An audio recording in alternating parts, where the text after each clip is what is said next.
Still getting the recording in progress. Uh, let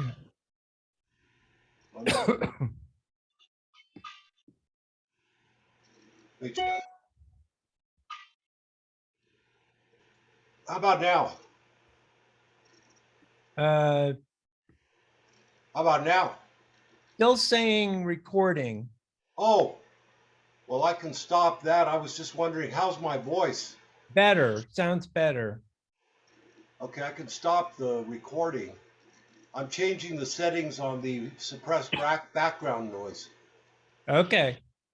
So, is the voice better? Yes. Okay, then I'm going to switch out of this and I'll stop the recording. My Yes, this is part two of a two-part series of interviews with poet John Roche. And we've been looking at beat poetry, Black Mountain poetry, and so on. We've kind of got a format for today that John so graciously supplied me with. And the first part will be jazz poetry. Then we'll move on to Black Mountain poets, San Francisco Renaissance, beat, New York school poets, and the subsequent movements growing out of the NAP. John, if you want to give us a little background on yourself, that would probably be the quickest way of doing this. Thank you, Paul, and it's a pleasure to be back chatting. I looked at, I guess it was last September that we did our first talk. I didn't realize it had been so long, but that is still was recorded, so you can still see it. And maybe Paul will put the info in the chat later about where to find the original interview. So I live in Placitas, New Mexico, which is about 20 miles north of Albuquerque, just off the road to Santa Fe, and it's on the edge of the Sandia Mountains. Placitas has a long and storied career, going back to the 60s as a poetry hub and art center, and with people like Robert Creeley and Larry Goodell and Gary Brower and others.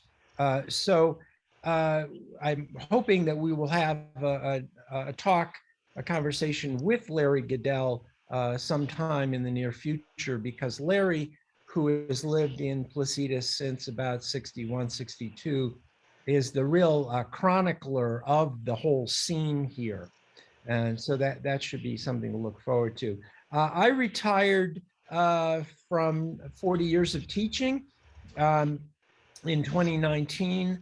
The same year, my wife, poet Jules Nyquist, and I moved up to Placitas from Albuquerque. And we have a little place called Jules Poetry Playhouse, where we do classes, workshops, readings, and we also publish some books, a few books each year under the imprint Poetry Playhouse Publications. And I'm a poet as well. My last one was Joe Rides Again, the continuation of the Joe the Poet theme. Here's my mug with the first book. Nice. Joe the Poet. And he's a time traveling poet. Anyway, and so that's a little bit, I guess, about me. And we can get started if you like. Yes, this is part of a Duende interview series, kind of an archive. And I'm interviewing contemporary poets and musicians and artists. Um, I've read both of the Joe books, and they're incredible. I mean, just I would highly recommend getting a hold of these books and taking your time, sitting back with some coffee and whatever else you like, and just enjoying yourself because they're so refreshing. Every page has a new perspective. You never know where it's going, but you're always happy when you get there. So I highly recommend John's books, uh, the Joe series. Let's get started. Okay. Jazz poetry. I can see a little brief, a few couple of paragraphs here, and I don't want to take the thunder away from you, so I'll let you get started wherever you'd like on the jazz poetry aspect. Well, yeah, I'm certainly not an expert on that or almost anything else, but I did want to just talk a little bit about what I'm interested today is, thinking about the experimental writers, especially in the United States, although they had friends and comrades in other parts of the world. And I'm especially interested in post-World War II era, um, what had became known as the New American Poetry. And there was the famous 1960 anthology, very influential anthology that came out by Donald M. Allen, from Grove Press, the great press, Grove from New York. And this kind of New American Poetry kind of set the tone for discussion of post-war poetry. But we obviously have to look back, and you can look back, to the modernist poets, the avant-garde poets in the 1920s and 30s and so forth. People like T.S. Eliot, Ezra Pound, and William Carlos Williams, and Marianne Moore, H.D., and others, and even back further to Whitman and so forth. So uh, uh, why I'm starting with jazz is, that starts pretty much, that jazz poetry thing starts in the jazz era in the 1920s, at the time of the Harlem Renaissance. And Langston Hughes, great American poet Langston Hughes, associated, I think, with pretty much starting the jazz poetry movement. There were some other people that played around with it maybe before that, like Vachel Lindsay, and there were, many of the people we don't think of as jazz poets, we think of as page poets or whatever, like T.S. Eliot, E.E. Cummings, and others. They included some aspects of jazz often into their work. We have, Bertolt Brecht with and Kurt Weill with their jazz-influenced operas and so forth. But I think that when we think of jazz poetry as a genre, it pretty much starts with Langston Hughes, jazz and blues poems that he was writing, and then that continues down into, it gets very big in the 1950s. You have people like Kenneth Rexroth performing with jazz bands. You have people like Jack Kerouac, very influenced by jazz. You have many of the beat poets and so forth that are playing with jazz. Robert Creeley performed, recorded with several jazz artists like Steve Swallow, and you have Amiri Baraka, the Leroy Jones, Amiri Baraka, who writes, the book Blues People, and records with some leading jazz musicians. You have Jane Cortez, others touring with jazz bands. So that, that's a long trajectory that obviously continues.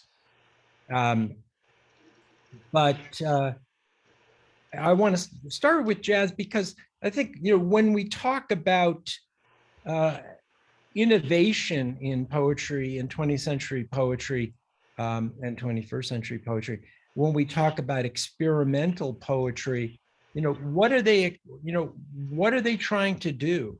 And it would seem to me that it starts with the beat. And, it's not a coincidence that the word beat is in the word beats, right? Or Ah, in beat poetry. That's only one meaning of it. But all these poets, whether they were beats or not, they were all looking for a different beat, a different drummer, a different beat, a different way of proceeding through time in their poetry, a different way of approaching meter. And you had people doing various experiments. You had William Carlos Williams with his variable foot, trying to think about having some kind of a meter that would vary, that would not be iambic, uh, you know unstressed, stressed, unstressed, on ad infinitum. So they're looking for different ways to approach that, and starting in the 20s or maybe even before with ragtime, uh, people started paying attention to these different kinds of syncopations, these different kinds of time structures in the music that they were listening to and dancing to, and they start to incorporate it in various ways into their poetry. And whether it's just a little very subtle way, or whether it's actually performing their poetry with actual musicians, that's the range. But they're all looking for some, it seems to me that most of them anyway are looking for some different way of arranging their poetry on the page and spoken. So not all, but many, but the majority of the poets after World War II who are experimental are poets uh, who are reclaiming orality, who are interested in spoken word, uh, sung verse, who are interested in poetry that is spoken or chanted or sung, because that is the origin of poetry in almost every culture, as you know.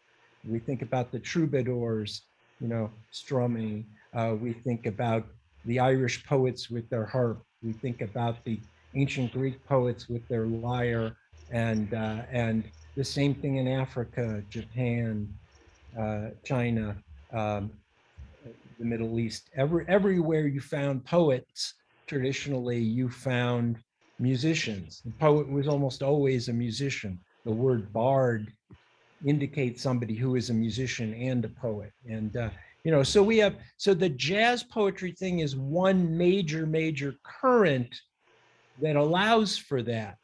And then we also remember that jazz is to some degree based on the blues, and we also have blues poets. And it also rock and roll comes out of the blues and rhythm and blues. And we have poets, Bob Dylan and many others who work in the rock, with with rock musicians. Also rhythm and blues also comes out of that mix, and more, and things like reggae and hip hop and rap. All these things come out of African American and Afro-Caribbean music traditions. So the poets borrow. Yeah. And in the Southwest now, we have in the Southwest, we have a growing interest in incorporating Native American chants and dances and so forth into poetry, as people like Joy Harjo do. And we also have, growing interest in incorporating um, uh, Spanish forms like rancheros and corridas and so forth into the poetry. So it's a mix, right? It's a very rich mix, And so when I say jazz, let's look at jazz in a much larger sense of, of various kinds of music that are being brought into the poetry or that are influencing poetry in some way. And all part again of that interest in spoken word, chanted word, sung word. So anything you want, as you're a musician, anything you want to comment on about that, Paul? Well, I think you covered a lot that I had questions on. You know, my question was going to be, we typically are used to thinking of jazz as an auditory experience musically, and as something that's very free form, to where in contrast with the forms that you encounter in classical music and even in folk music, my experience with jazz is that it'll go wherever it's going, and it very much depends on the moment's inspiration of the musicians. Now, Right. you know, years ago when I was more involved in the jazz scene, my experience of jazz was that these musicians were very highly skilled musicians. I mean, they knew how to play their instruments superbly, although they didn't sit there with the written stuff in front of them as classical musicians do. And it seemed to me that the true test of a good jazz musician, they get up there with their instrument and whatever's going on inside of them, and there may be four or five or two other musicians with them, and they just take off and start flying with it, and who knows where it's going to go. But they are so skilled and so intuitive. So much of it is intuitive that it's just amazing. It's like a story that's unfolding, kind of like the Joe poems, where it's unfolding and you can't predict where it's going, unlike a Tolstoy novel or some of those very predictable type situations that you encounter in classical music and certainly in folk music and other forms.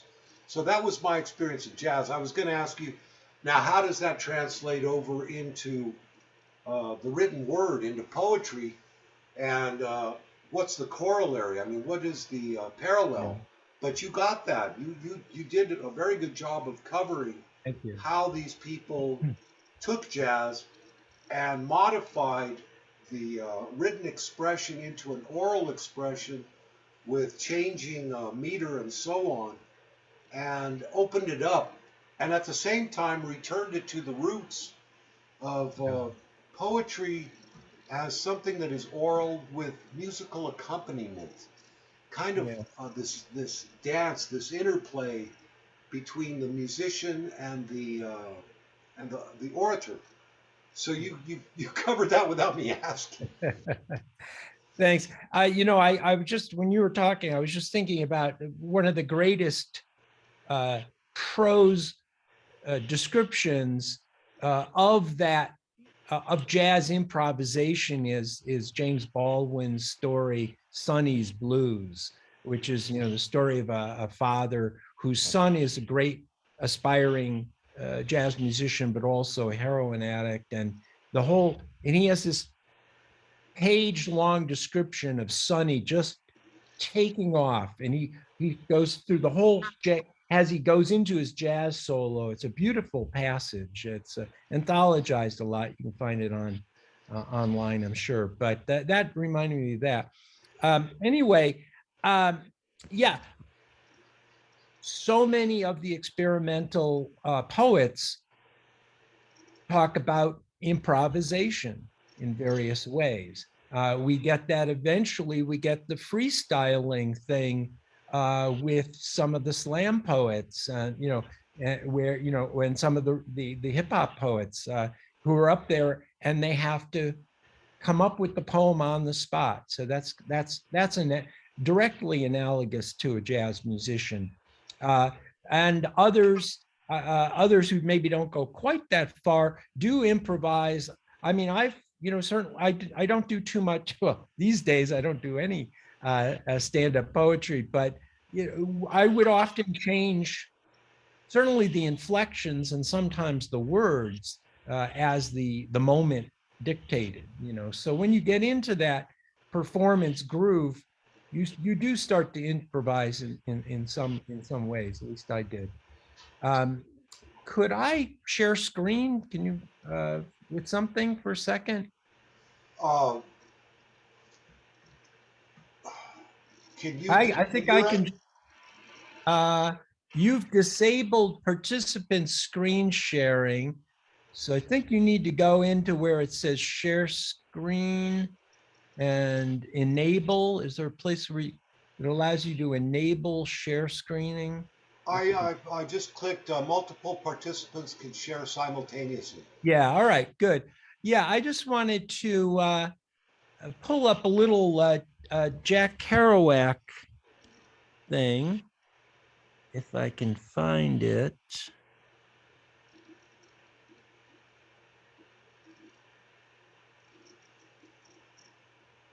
And if we can multitask while you're doing that, Yeah.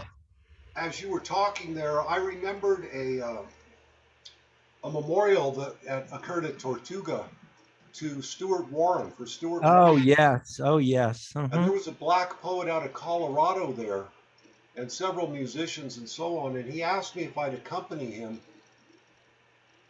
I think you got it there. Yeah, but it wasn't what I wanted. I'm sorry. I'll keep talking. Oh, yeah, just keep talking about Stewart. Yeah. All So right. anyway, I accompanied the guy kind of quietly on one piece, and then he asked me if I'd go ahead and cut loose and accompany him on another one.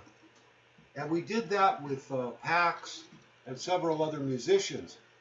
And Yeah. it was really incredible. I mean, it was spontaneous. I didn't know this guy. I'd never played with him before, but it turned out to be just dynamic. Yeah. And I know you were there. I'm quite Yeah, sure. I was. And Pax is just one, he's an amazing musician. Yeah. And Tom Fruge was there, Yeah, Tom. Yeah. Yeah. and Tom and his wife Jade, they were up there playing their music. I think Jade was doing percussion, and Tom was on guitar. And this thing just took off. I think it was the most dynamic performance I've ever been involved with. And it was very much a jazz type situation. And I've asked Pax if he had a recording of it, and he hasn't come up with one yet. But it just came to mind as we were talking about, as you were mentioning performances and so on. I did see something pop up on the screen by Robert Duncan. Okay. Um, I was just trying to find I wish I had printed. I should have printed it out sooner. But okay, here it is, I think. Yeah. All right. I'm going to share screen again. All right. Okay. Okay.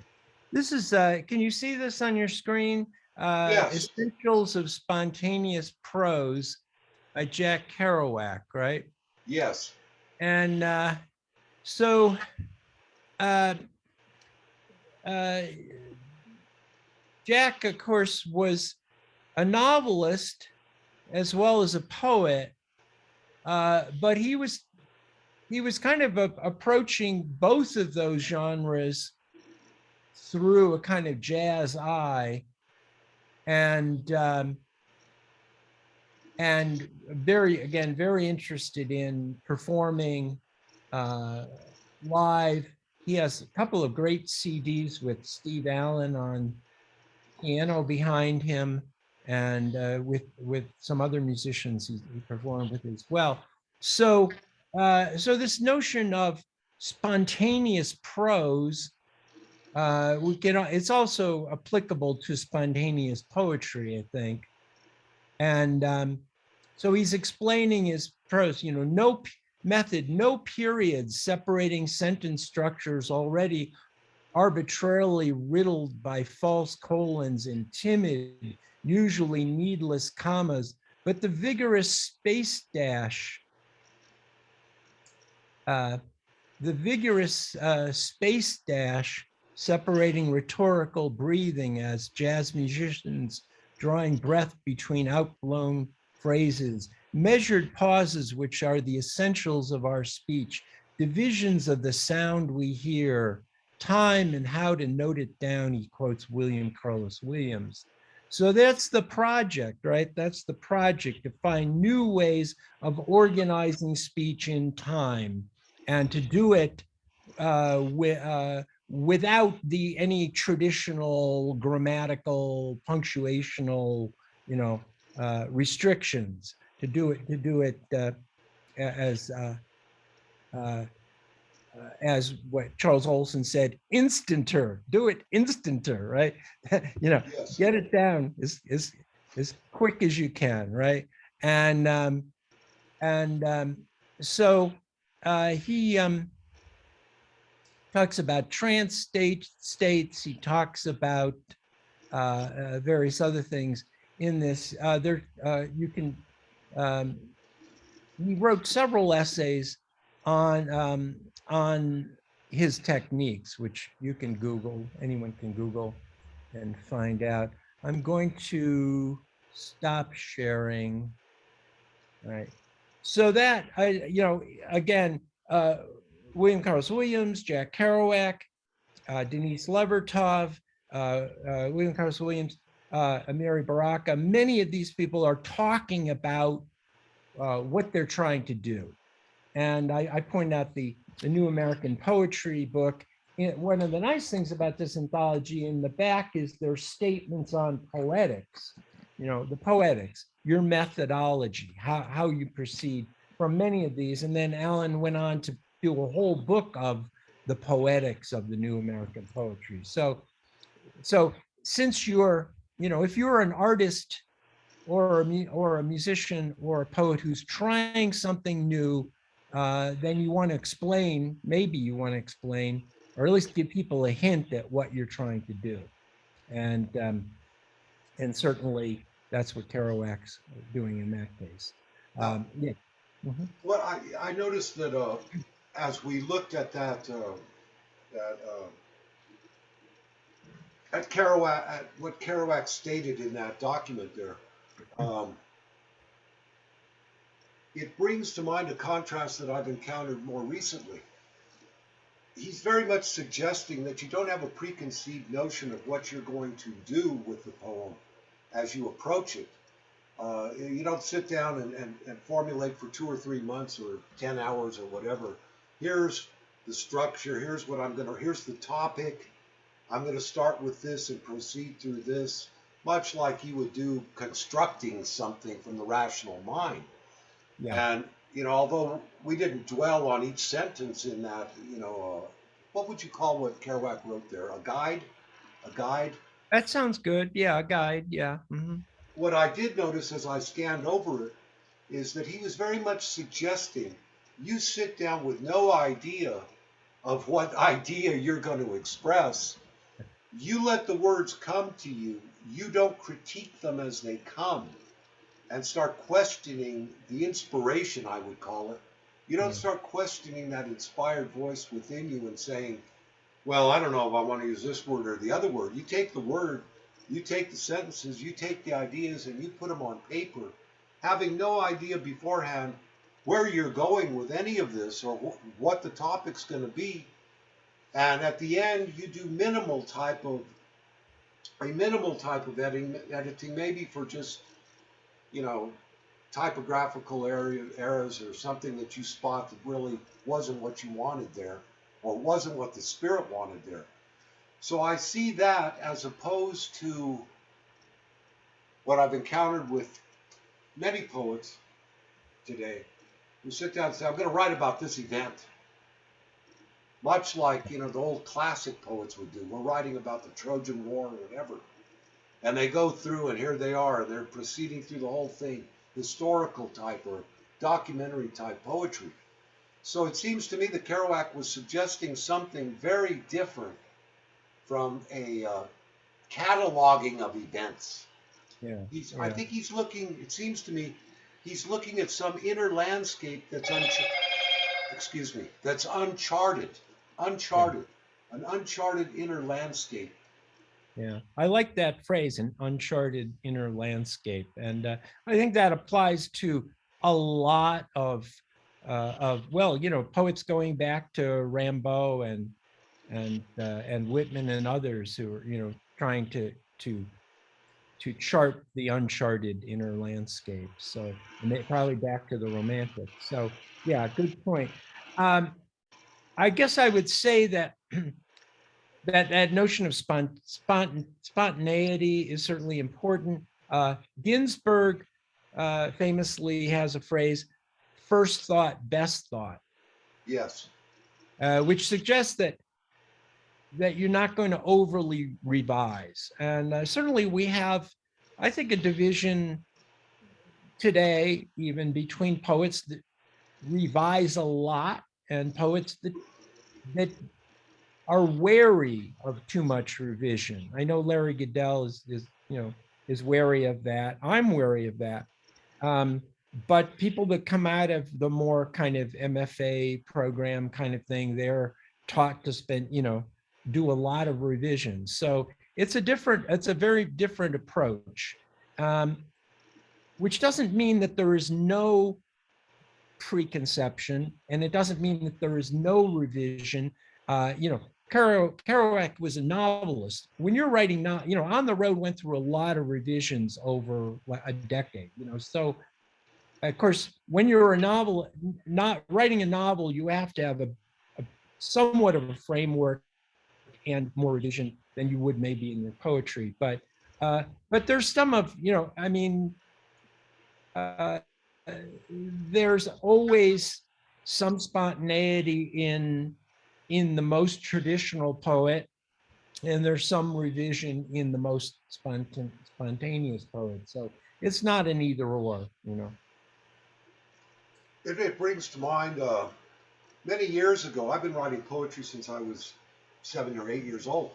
But somewhere in the middle of my life, 20s or 30s, even into my 40s, I'd sit there in a room and I would labor over poems for 5, 6 hours. And I put them to the side and I'd come back and I just was working very hard from a rational perspective to try and craft out these poems. And the result in the end was very dissatisfying. I looked at these mounds of paper and I'd read through them after a year and I'd say, this is all shit. This is pure crap, man. What the hell was I doing here? It's terrible. I don't like it. I don't even, it's painful to even look at it. And then more recently in my 60s, when a line of a poem will come to mind, the light is, the light that we followed was over or whatever. I don't even know where that's going. And I'll follow it and I can write a poem in about 5 minutes. Yeah, yeah, yeah. About five But minutes. And typically when I'm done, I look at it and I say, I don't even know what it means. yeah. But within hours or days or weeks, I look at it, I say, I see what it means. And, maybe I want to change this word here or this line. That's about it. So it takes me about 10 minutes to do a poem now. Yeah. Well, And that's I, the thing with these, the Joe poems are short poems, but they come like that, and if they don't, they don't. So, I mean, every poet has a notebook full of poems that are fragments of poems that haven't quite made it. I mean, that's the other side of and sometimes you can recycle some of those lines and so forth, but that's the other side of spontaneity. I mean, it's like, not every, not every genetic mutation is successful, right? Whether right. in nature, what is it, 1 out of 1,000,000 that's successful. So people have, but not everyone has to be. So there's a question: if something isn't working, how much effort should you make to try to fix it, right? Um, and as opposed to saying, okay, it's we'll go on, go to the next, go on to the next, go on to the next one. So, um, uh, but I would say that the effort that you put into, the hours that you put into doing those earlier drafts, even if they may not have ended up successful, they help you now with your spontaneous thing. I mean, it's like, again, musicians, spending hours and hours just, just practicing chords and so forth.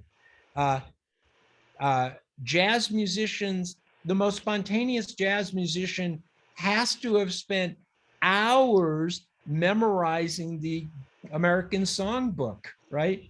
I mean, you have to have something to go off. You have to, they've, asked a number of, leading jazz musicians, they say, I don't practice anymore.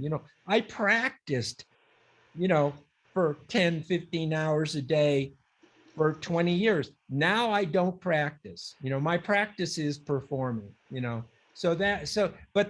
let's not neglect, or let's not negate the importance of the grunt work early on, which is, and that's, I think, a problem. Certainly I have, what I tried to impart to some of my students who thought that they could just become Kerouac or Ginsberg or whatever it is, right on the spot, is, if you haven't done the work, if you haven't paid your dues, and I think that that's important to remember. People need to read, and they need to write, um, you know, and spend a lot of time and effort on it for a number of years. And any musician can tell you that. There's the notion somehow that poets should just be able, spring out of the head of Zeus or something, a full-blown poet.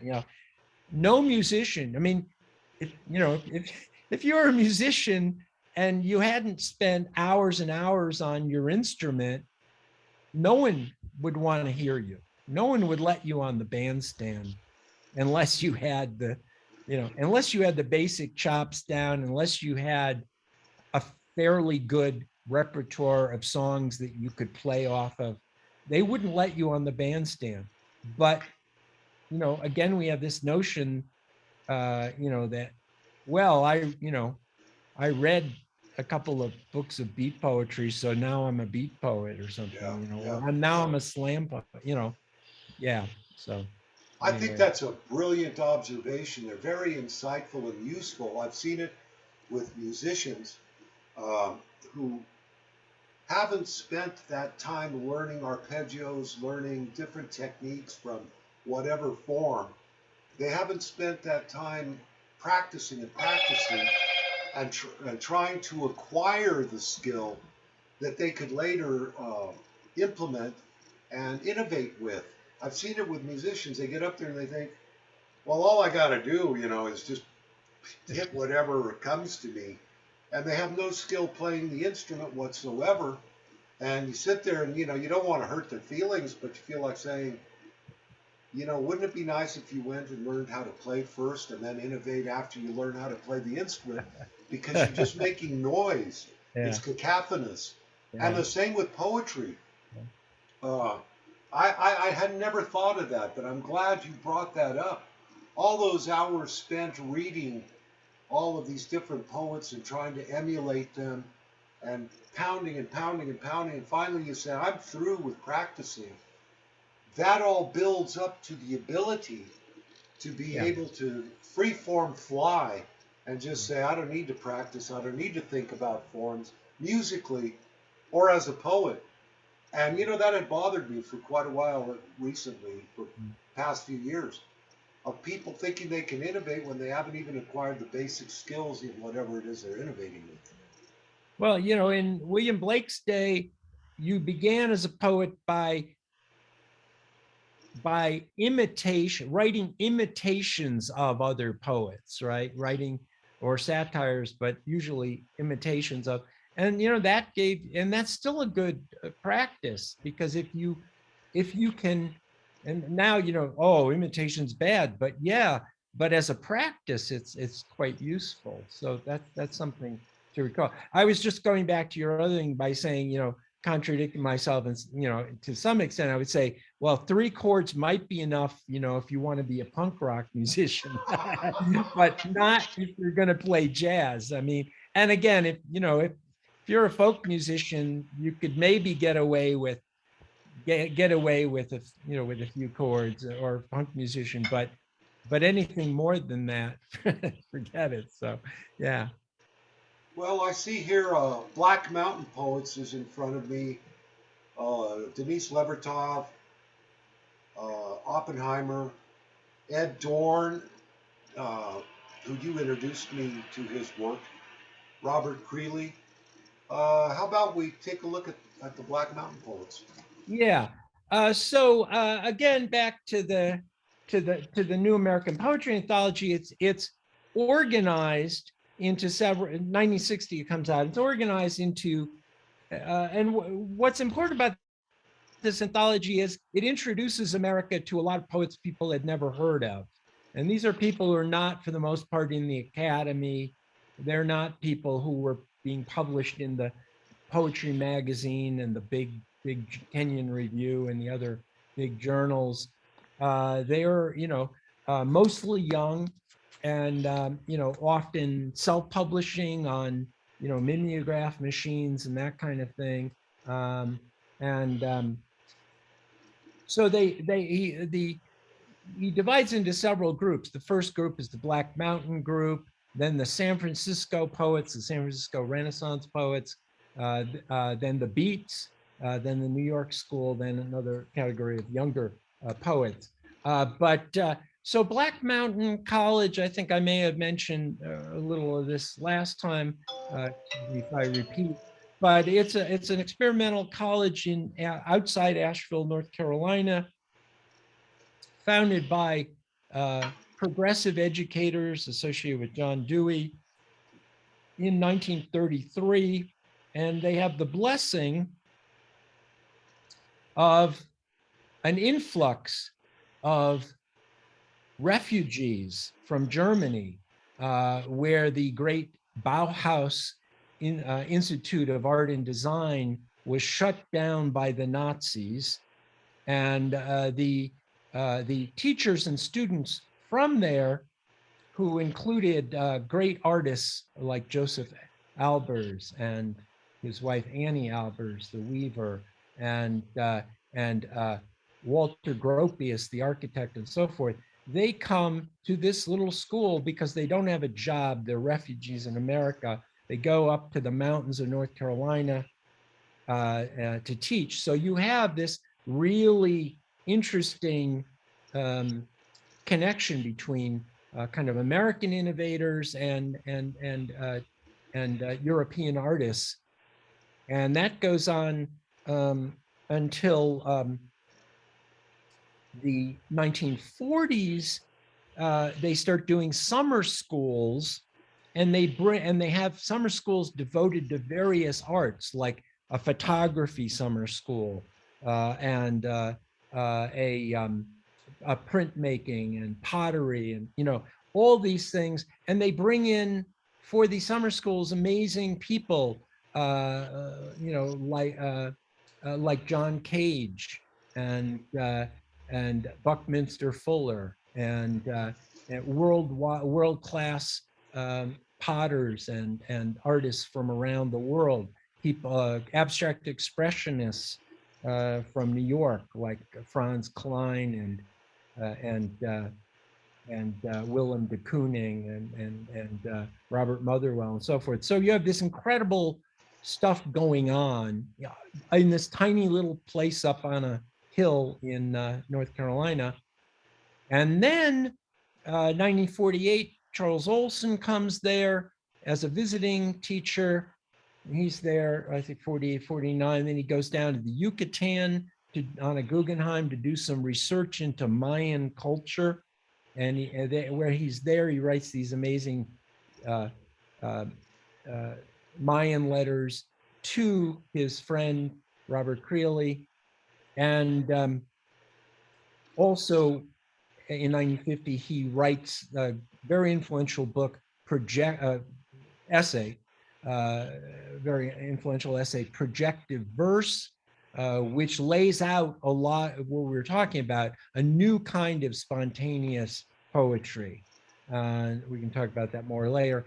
And he comes back in 1950 as the rector because the Germans had all left. There had been one of the things that happened at Black Mountain. One of the problems of having a kind of democratic school where teachers, students, everybody gets their say is there's kind of, there are often these big blowups, over directions over, and a whole bunch of people will just leave. That had happened in the 40s when this whole group of people went and founded a commune in Oregon, and it happened again at the end of the 40s when the Germans, all the Albers and the others, they all left. So Olson comes in to kind of fill the gap, and he starts bringing in a lot of poets.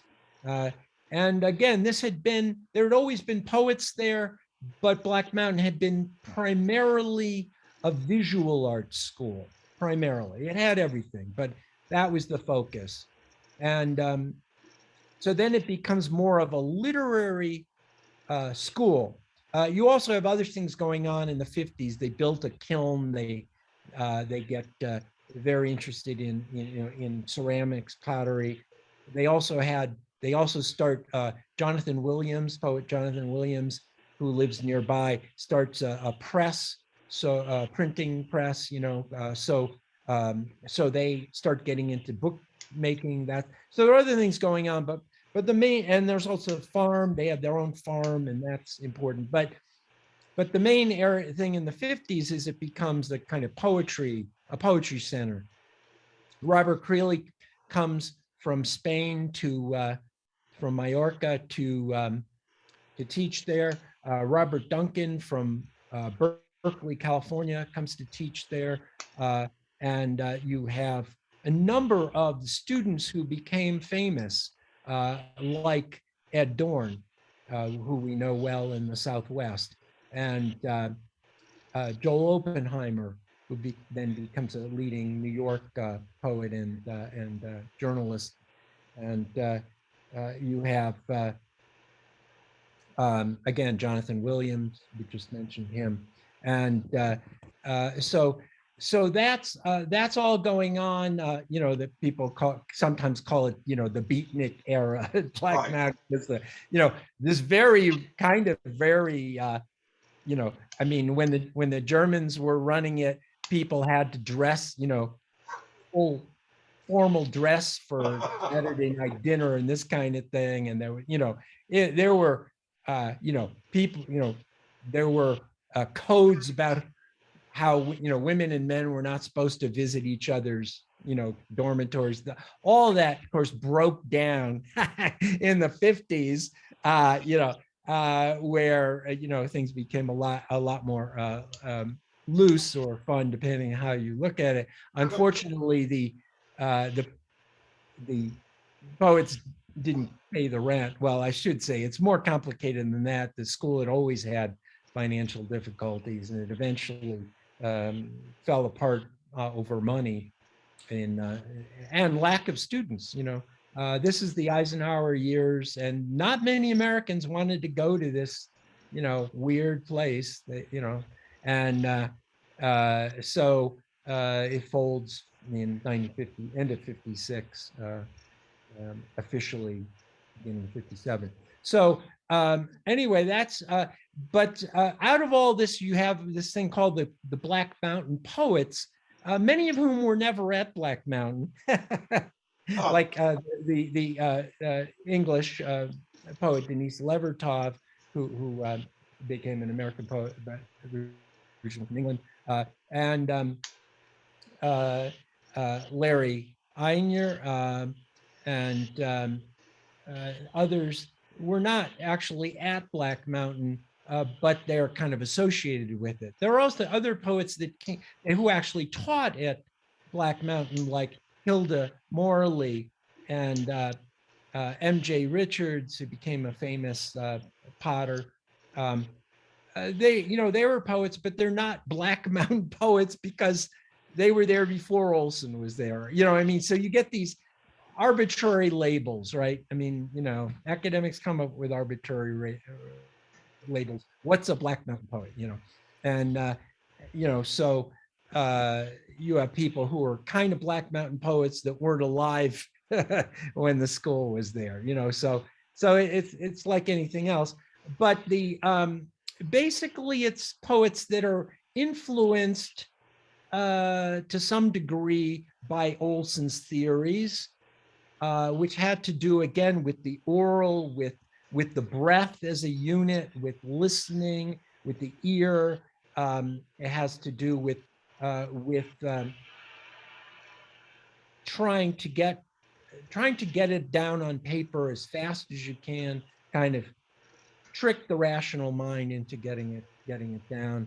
Uh, Projective verse, it's sometimes called projection. Think of that. And Olson had a theater background. Think of projection that way. Uh, think of movie projection. You could think of different ways of meaning that. Also, sometimes called open field composition. And the analogy, he uses the analogy of subatomic particles in a field. So think of a page as a field where the words are interacting, not necessarily in a linear way, although there is always going to be that from top to bottom of the page. But these people, especially initially, often, since they also often had painting backgrounds, um, they often were playing with the page, putting spaces, breaking it out, which some E. Cummings had experimented with before that, who was also a painter, although not a Black Mountain poet. But looking at the whole page as a place or a field, Robert Duncan has a great poem about the field, about playing in the field, and which is called sometimes often I am permitted to return to the field, right?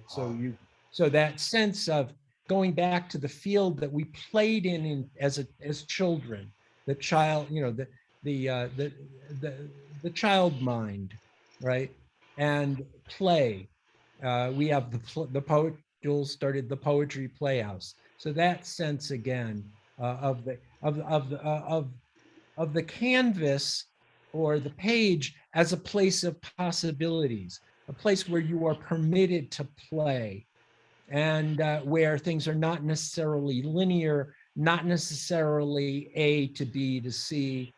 And, so that's the gist. This, if you read the art, Olson's fairly difficult to read, but that's kind of the gist. And Black Mountain poets, I guess, are people that are interested in that, and they may not have ever been at Black Mountain, but they may have encountered, people like Anne Waldman, who was very associated with Ginsberg, took over Naropa Institute.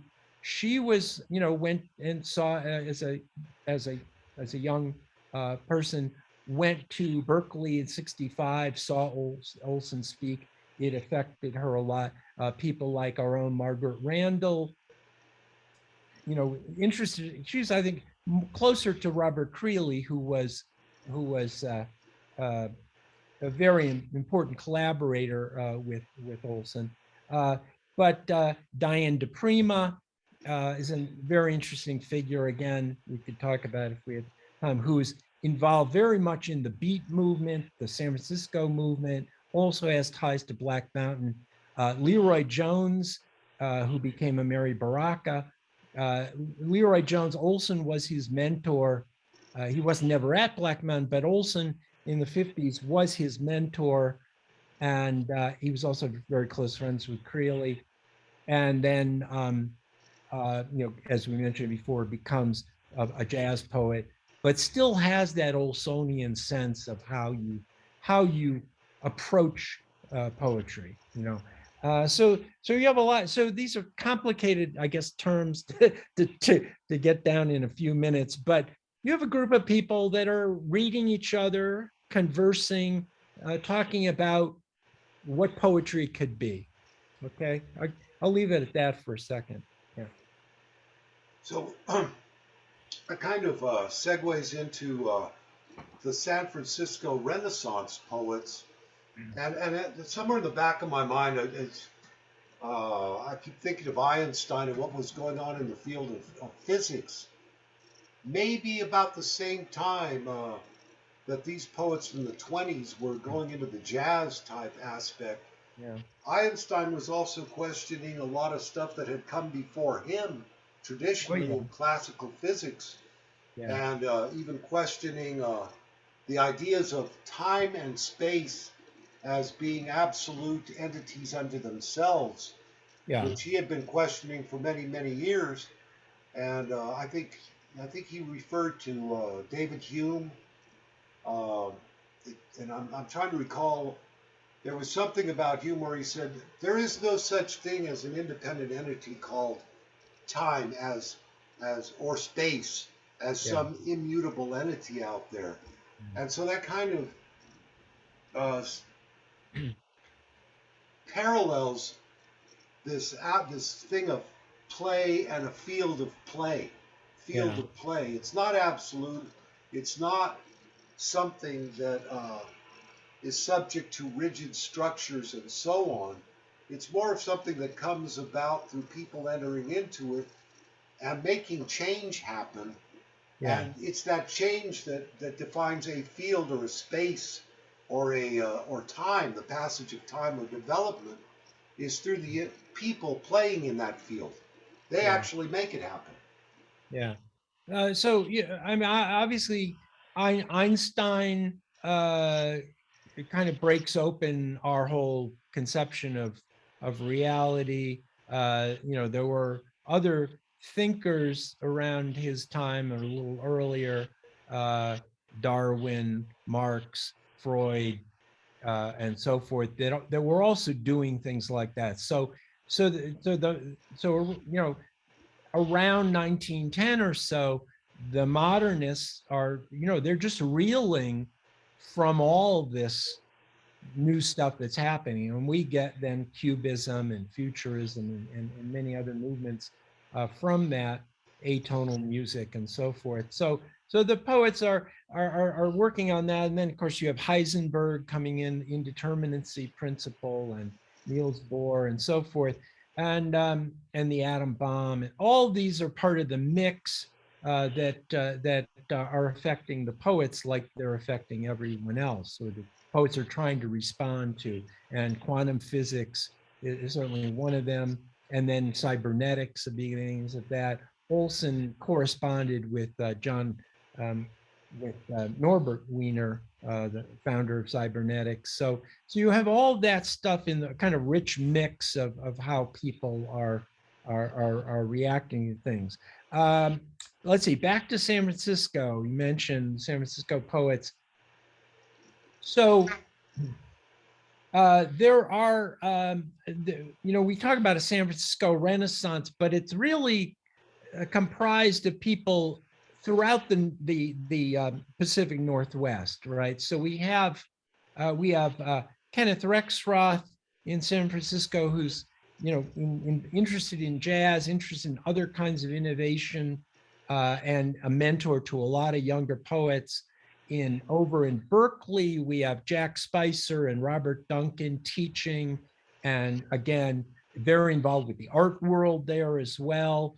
And of course, San Francisco also a jazz center. So all these things coming together. Up in the Pacific Northwest, we have um, uh, uh, conscientious objector camps in Oregon that start producing poetry newsletters, and a number of folks associated with that, with Brother Antoninus and William Stafford and others, and then people coming down from the Northwest like Gary Snyder and Lou Welch and others.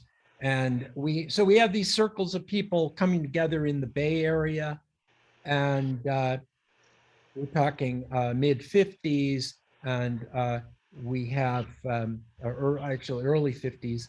And then 1955, we have an influx of some of the beat poets from New York City, who, including Allen Ginsberg, Jack Kerouac, Neil Cassidy, and who come there and get involved in a reading, October, I think it's 1955, at this place called the Six Gallery in San Francisco, which was an art gallery, and then that becomes the first quote, real poetry reading.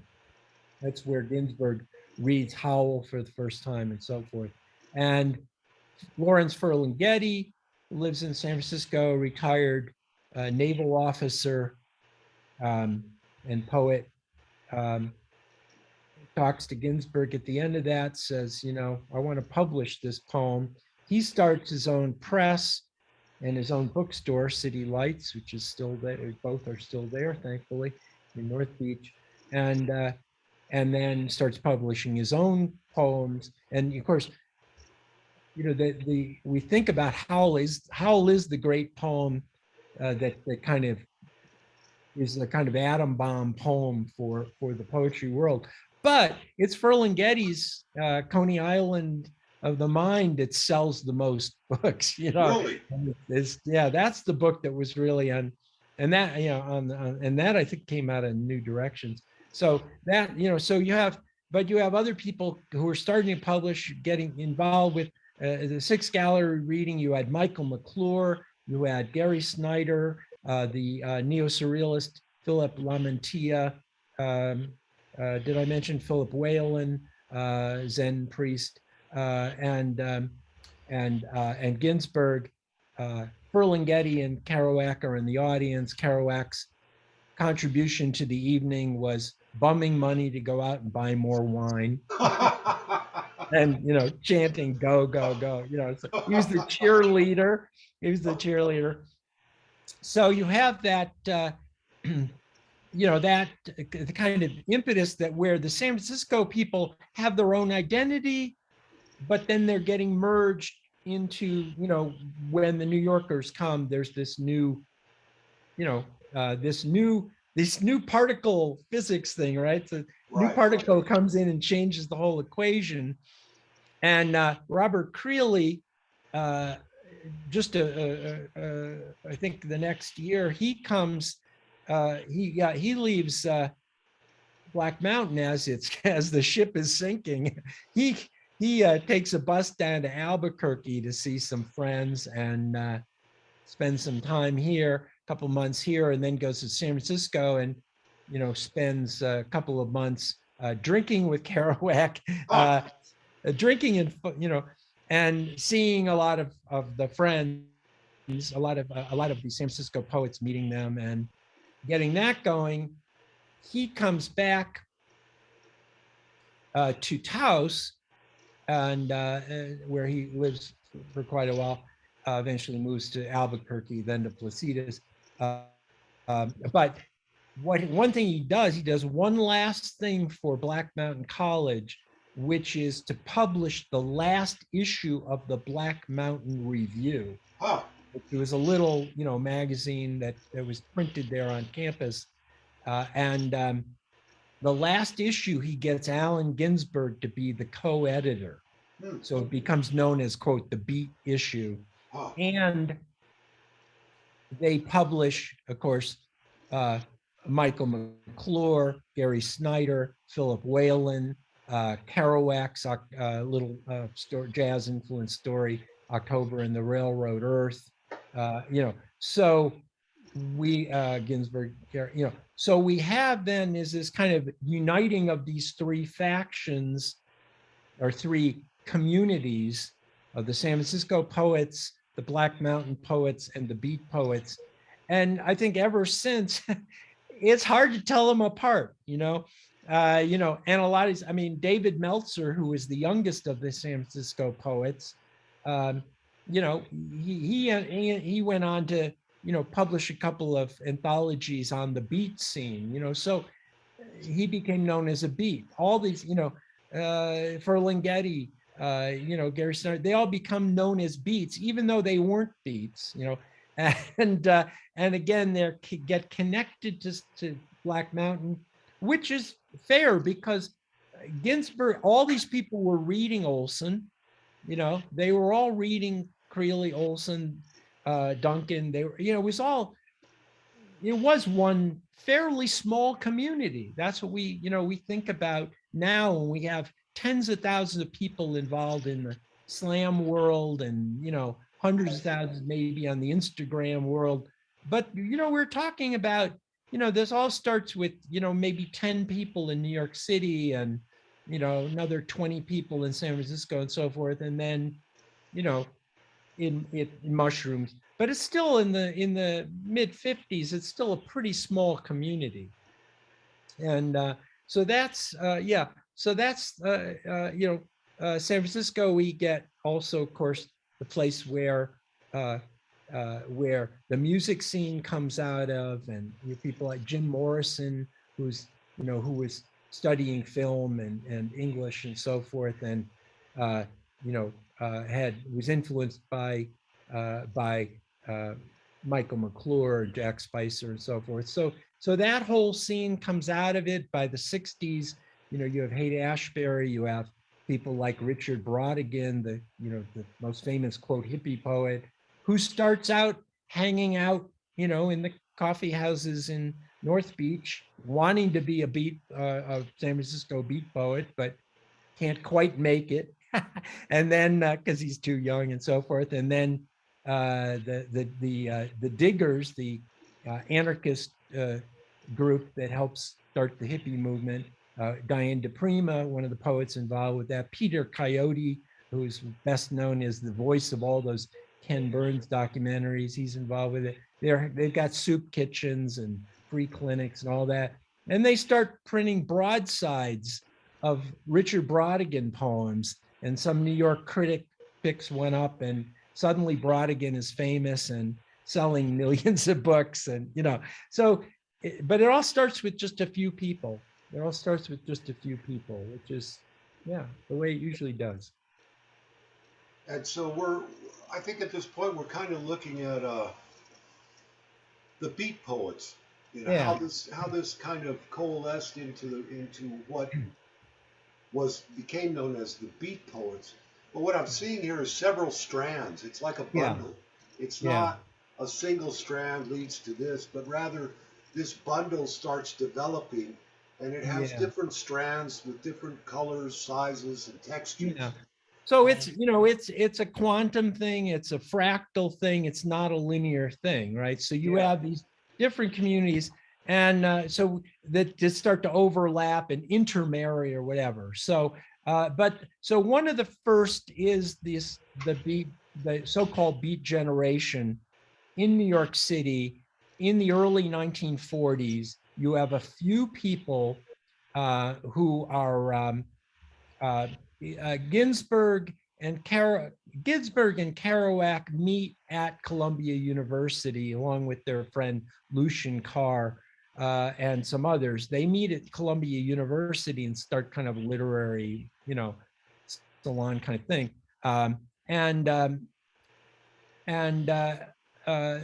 Eventually Ginsberg is expelled. That's a whole other story. And Kerouac goes off to the Merchant Marines and so forth. But so they are not academic stars. They had other things that they were interested in, right? And one of them was hanging out in rather greasy spoons in Times Square, and hanging out with junkies and interesting people like William S. Burroughs, and learning a lot, but in a non-academic context, right? And somewhat of also hanging out with criminals and so forth, and meeting a young kid just out of reform school named Gregory Corso. And so and the well-known junkie writer, now well-known, Hubert Humphrey. And so that's the group. Originally, it's this group of people that just get together to you know smoke dope, talk, go to jazz clubs, talk philosophy, talk art, and so it's a little group of people. And Neil Cassidy, who's another Reform School alum, who car stealing guy who comes out of Denver and, and gets, so you get this little coterie which can, you know, Kerouac immortalized in On the Road and many other novels, right? So, but it's a little group, a little clique of people, and they go on the road. They meet up with their friends in Denver, friends in New Orleans, friends in San Francisco. They spend time in Mexico. Eventually, at the Beat Hotel in Paris, Morocco, other places. So it starts to spread just by word of mouth, right? Or by correspondence. This group of people, and I already mentioned how 55, 56, they're coming to San Francisco and interacting with the local poets there. But the same kind of thing happened in various other places, especially, you know, Paris. So yeah, so that's so again, you know, what's a beat poet? Well, you know, again, people define it differently. The poets associated with the original beat generation, but then there's the poets that were kind of their disciples or whatever, who were the younger poets who started to get involved with that. Diane de Prima, Leroy Jones and Mary Baraka, um, um, Anne Waldman, and many, many others. Well, I should mention a couple more people that come to mind. Ed Sanders becomes famous with the Fugs, but also an outstanding poet in his own right, who is also Olson's one of his mentors, but Ginsberg is. So he's, you know, he's a beat, but he's the black man, but he, whatever. And the same thing, I mean, same thing with most of these people. Janine Palmy Vega. There's a great book called Women of the Beat Generation, Brendan Knight wrote, which I heartily recommend, because this is the 50s, right? The 50s is a very male dominated era, macho era. Think Norman Mailer and all that, right? It's and Hemingway still around, so forth. So it's the abstract, whether you're the bebop musicians, abstract expressionist painters, whatever, beat poets, novelists, they're all, you know, places with the guys strutting their stuff and the women are accessories for the most part, right? And what happens is by the 60s, some of these women are breaking through. I mean, already in the 50s, you had a few well-known, well-respected poets like older poets like Denise Levertov. And then you had some of the younger ones. I think Diane de Prima is the first one that is able to hold her own with the boys, you know, to get their full respect, you know, by the power of her personality and her pen, right? And so, but then more and more start to come to the fore. So that's all happening at this time. It's a turbulent living community, right? And you know, where people are are fighting for their positions in this. It's not all peace and love, and there also was called the poetry wars that were going on, where people between these new American poets, beats, whatever you want to call it, and the more traditional poets, the formalist poets or whatever. And you know, there's, you know, you think about the the mainstream poets who are writing really nasty reviews of these upstarts, and of course the upstarts write nasty reviews right back, and all that. But people were very serious. I mean, they were very serious about it, partly because the poetry and the other arts were the beginning of a challenge to the mainstream American cultural and political scene. I mean, um, this was the beginning of the counterculture. It's the beginning, the beginning of, many of these poets were gay and were, you know, willing to acknowledge that at a time when it was still illegal, where you could still be thrown in prison and so forth for being gay. Many of them were, poets of color. Many of them were anarchists or pacifists or socialists or other ists that mainstream America in the Cold War did not appreciate. So they're laying the groundwork for everything that happens in the 60s and 70s. And environmentally, people like Gary Snyder, Michael McClure, and so forth, some of the first people in, not just poets, from some of the first people in America to say, wake up, look what's going on with our environment. There's, again, interest in various forgotten uh, groups, marginalized groups, Native American and African American and so forth. So all that's happening. It's not just about words. It's not just about getting published. The stakes were much higher. You know? Yeah. And I see here that I think we're at the point of subsequent movements growing out of the NAP, and there's several little categories here, and I've just been browsing through them.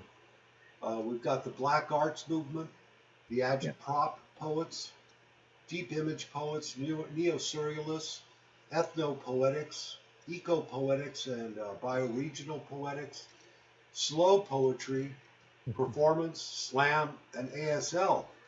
So there's Yeah. several strands that kind of evolved out of this and became their own, more or And less. I ran out. I should have mentioned sound poetry, but I ran out of room on the page. Oh, But yeah, there's a lot of stuff happening. But you mentioned, the first one I think is the Black Arts movement, also connected to the Black Theater movement.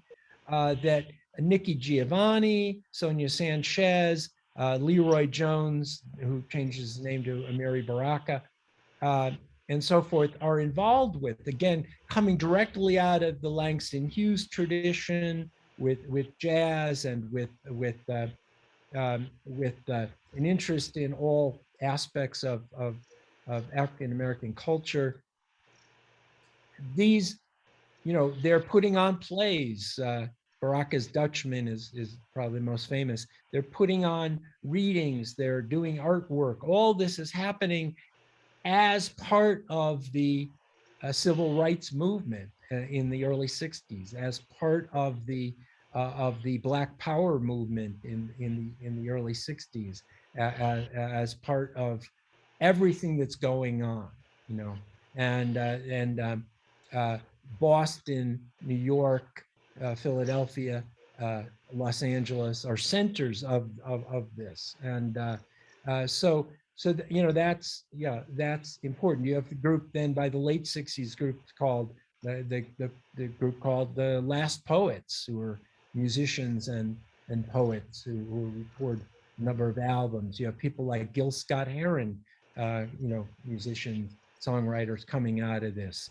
To some extent, probably influenced Bob Marley, I'm guessing, and so a lot of this whole foment, right? Culturally, politically, artistically, was going on. And Jane Cortez, who had been married to the great jazz musician Ornette Coleman, and starts touring with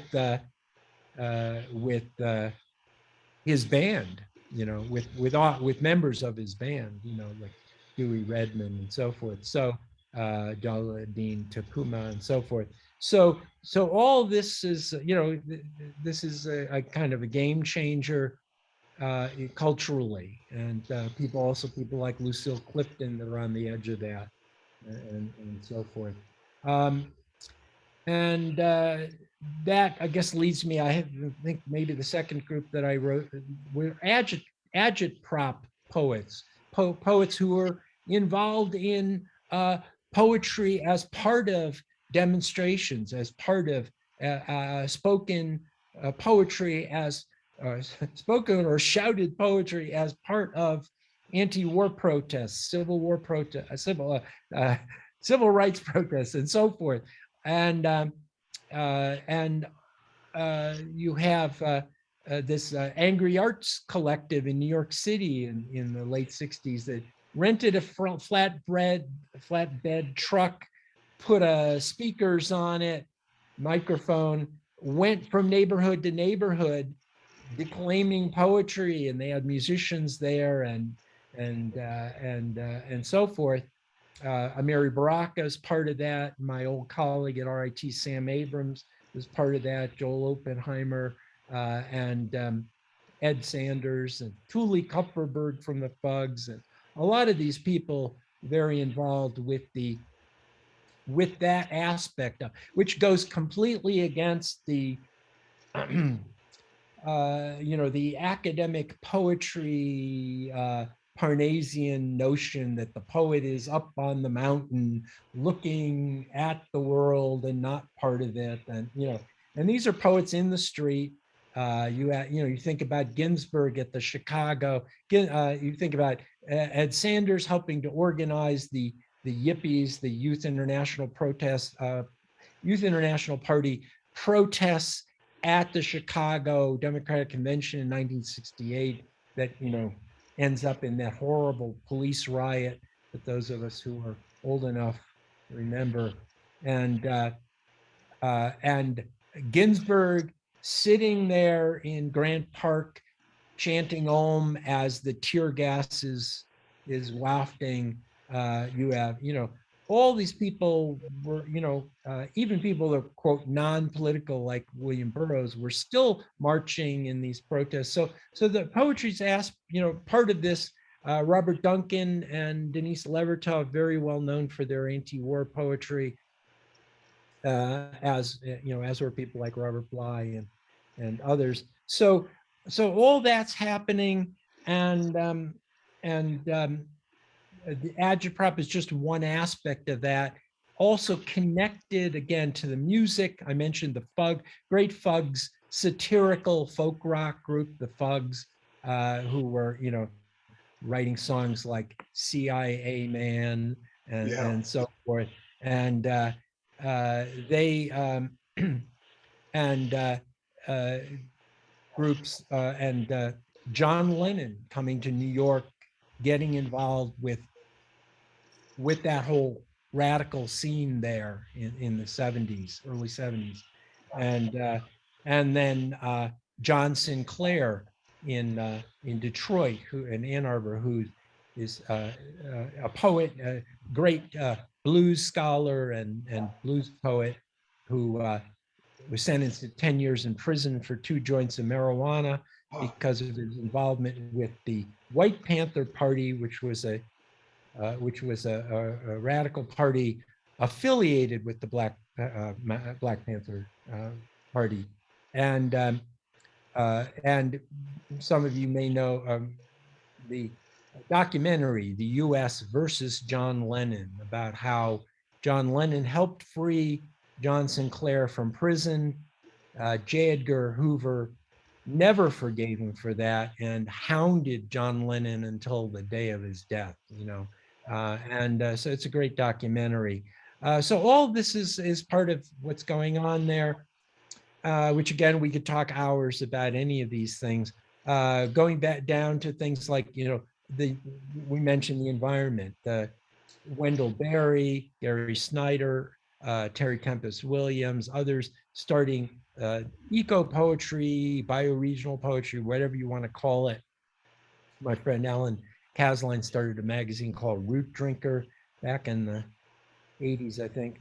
Um, and so this, again, the importance of the environment and poets responding to that also that connects to this ethno-poetics movement that Jerome Rothenberg started in the 60s, which had, was interested in, again, the oral and the oral tradition and how that connects with Native American and other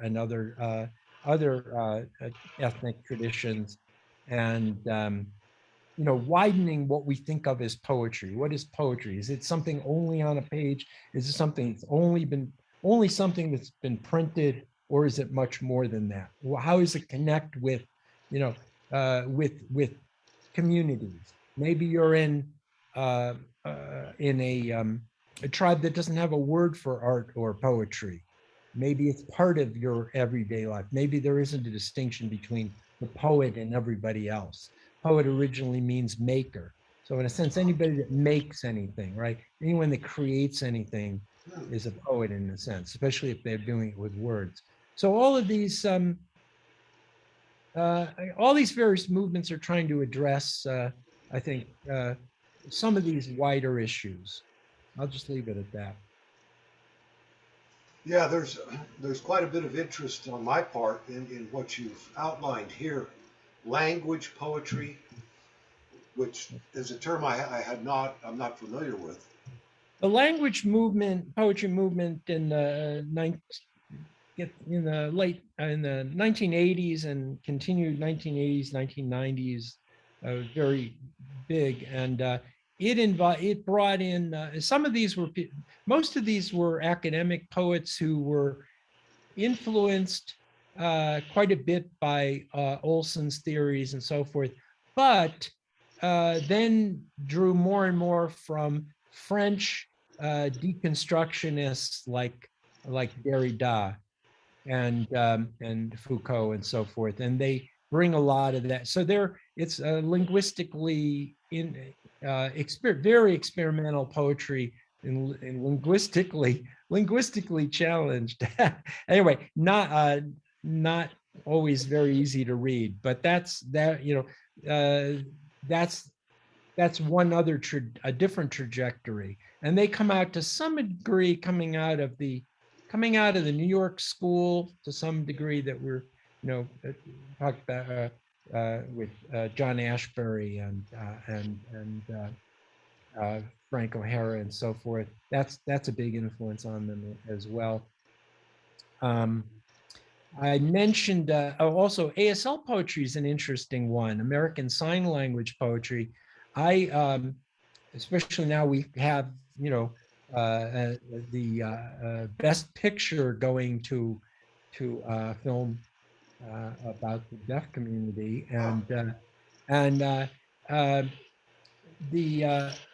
I taught for 20 years at Rochester Institute of Technology, which is on the campus is a federally subsidized university called the National Technical Institute for the Deaf, NTID, who have a wonderful theater program and even managed to do deaf musicals, as you can imagine. And in the in the 1980s, well, deaf poetry had started at Gallaudet University in Washington, D.C., but it tended to be formalist. It tended to be, rhyming, metered, English type poetry, but done through signs. And 1980s, early 1980s in Rochester, something different happened. There were young deaf performers who were doing stand-up comedy and this kind of thing, and then Jim Cohn, Cohn, who's up in Boulder, Colorado now, very interesting poet. Jim was there studying interpreting, and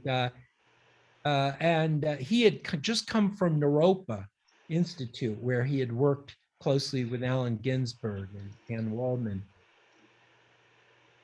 And Jim said to some of these young deaf performers, you know, what you're doing is actually poetry.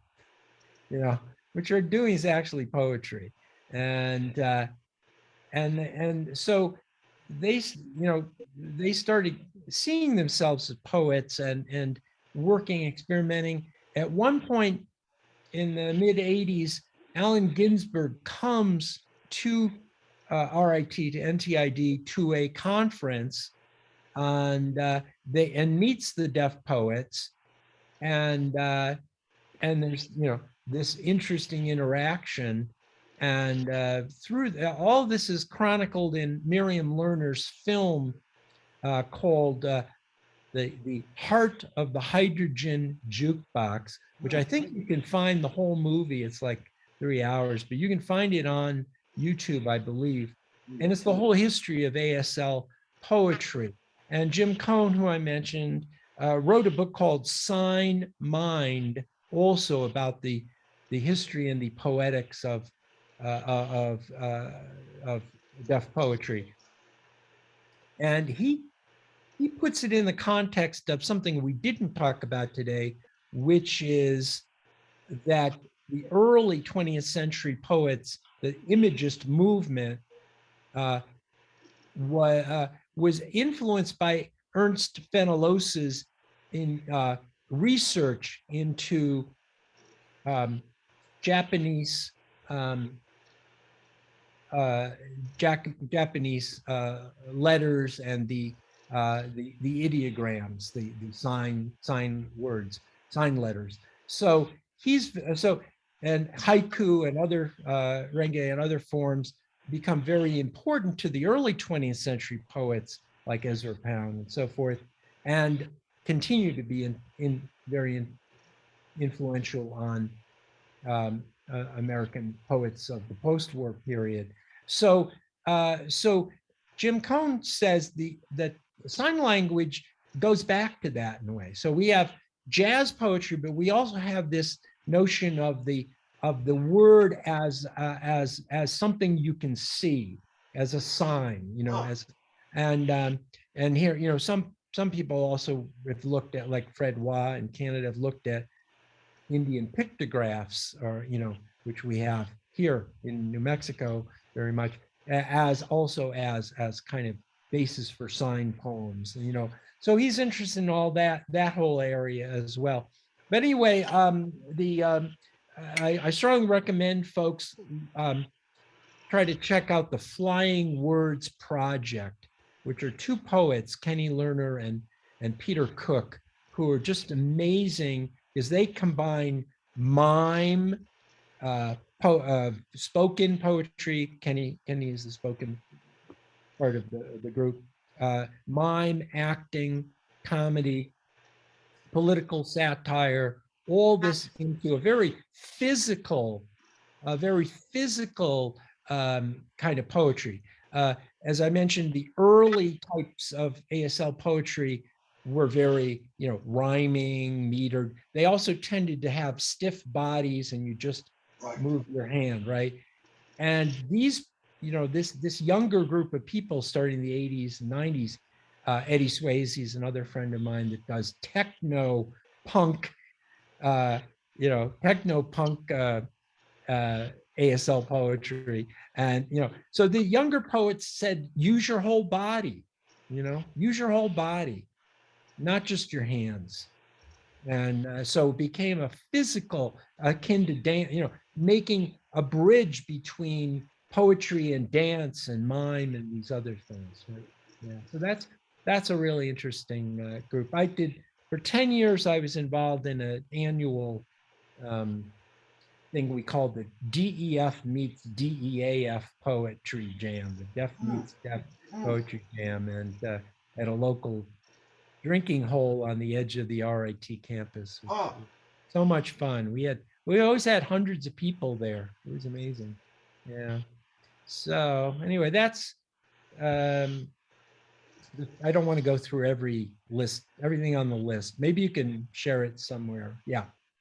Well, I want to thank you, John, for covering so much ground and you know, to as much detail as we could get to, and supplying Well, it me was with fun. Thank you.